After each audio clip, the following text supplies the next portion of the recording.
All right, finding horizontal asymptotes with limits. Now in pre-calculus, we found out some rules for finding horizontal asymptotes without using limits or anything crazy and calculus based. It just gave you a set of rules, and I'll show you what those are in a second. Just to remind you what a horizontal asymptote looks like, it tended to happen in big rational functions, but we'll have we had a horizontal asymptote like this.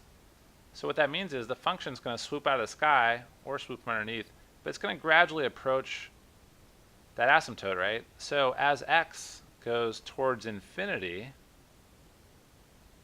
so as we move way out to the right side of the graph, where x is getting bigger and bigger, thousands, millions, jillions, infinity, we want to, doesn't the y value get infinitely close to that asymptote as they come in right down together? And that's what a limit is. So we're saying as x approaches infinity, as we're flying out to the right, what is the y value approaching? As those graphs get really close to the asymptote, what is that y value? So that's what the asymptote is. It's just the limit of the function. If you could just figure out what the function was when you plug in infinity, you'd actually know what the asymptote is, right? So that's all we're going to say is we're going to say, you know what? The limit as x approaches infinity is the horizontal asymptote. Now just to remind you, in pre-calculus we had a set of rules, and it basically involved the powers of the numerator and denominator. So first of all, what I told you to do was ignore everything except the biggest power upstairs and downstairs. So here we got x cubed, here we got x squared, everything else is chopped liver. Now once we look at these, we're just going to compare the powers. So what we'll do is we'll look at the power of the numerator, so the highest power of the numerator, and the highest power in the denominator, and compare them. So here we've got a 3 upstairs and a 2 downstairs. Let's see what that is. That's numerator bigger than denominator, right? Because we have 3 is bigger than 2. Therefore, the numerator's power is bigger than the denominator. So we had no horizontal asymptote. So in this case, we had no horizontal asymptote. Oops, A for asymptote. Good set of rules. Well, it turns out these are based on, and we can get the same answers by using limits as x approaches infinity, like I did in the previous video. So, horizontal asymptote as x approaches infinity. What do we say to do? Well, you ignore everything except the biggest term, right? So the shortcut I show you, and if you haven't seen that video, definitely go back and check it out. The limits at infinity or as x approaches infinity. What we do, the big trick is you ignore everything except the biggest term upstairs and downstairs. So we got a negative 5x to the fourth here. Everything else we get rid of. 3x to the fourth, everything else we get rid of.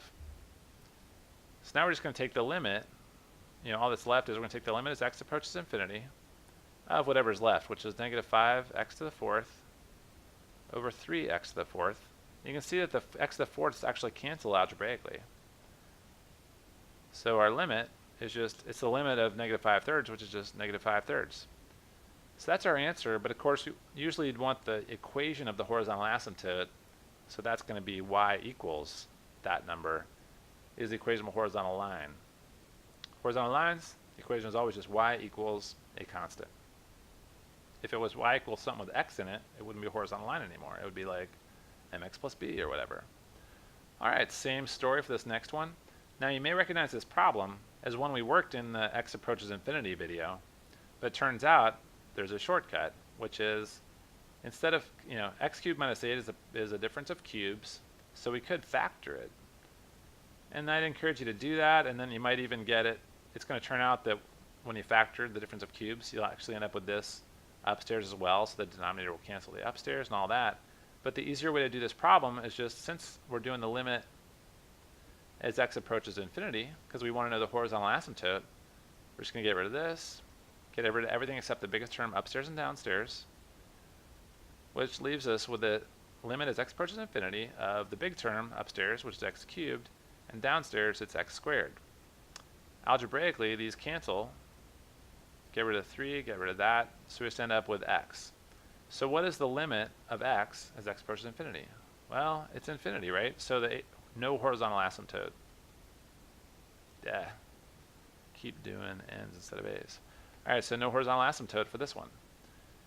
And if you look at those pre-calculus rules, when the numerator is bigger than the denominator, there's no horizontal asymptote. Because basically, infinity cubed is bigger than infinity squared. Since the top's growing faster than the bottom, it's an improper fraction. It's getting more and more improper, so bigger and bigger. It's not approaching a number. we're basically only going to have horizontal asymptotes when either the exponents match, and therefore you've got a horizontal asymptote of a number, or if the downstairs is bigger, like we're about to see here, the asymptote will be at y equals 0. It'll just approach the x-axis. So why will that happen here? Well, we just get rid of everything except the biggest term. So this goes bye-bye, and this goes bye-bye. So we're just going to take the limit. The horizontal asymptote of this thing is going to be the limit as x approaches infinity of x over 3x cubed. And of course, x cubed downstairs, that'll just reduce to 1 over 3x squared. And the limit of 1 over x as x approaches infinity is just going to be infinity. Oops, I'm sorry. 1 over a giant number is 0. So the horizontal asymptote is y equals 0. All right, so hopefully that made sense. Limit as x approaches infinity is how you get horizontal asymptotes.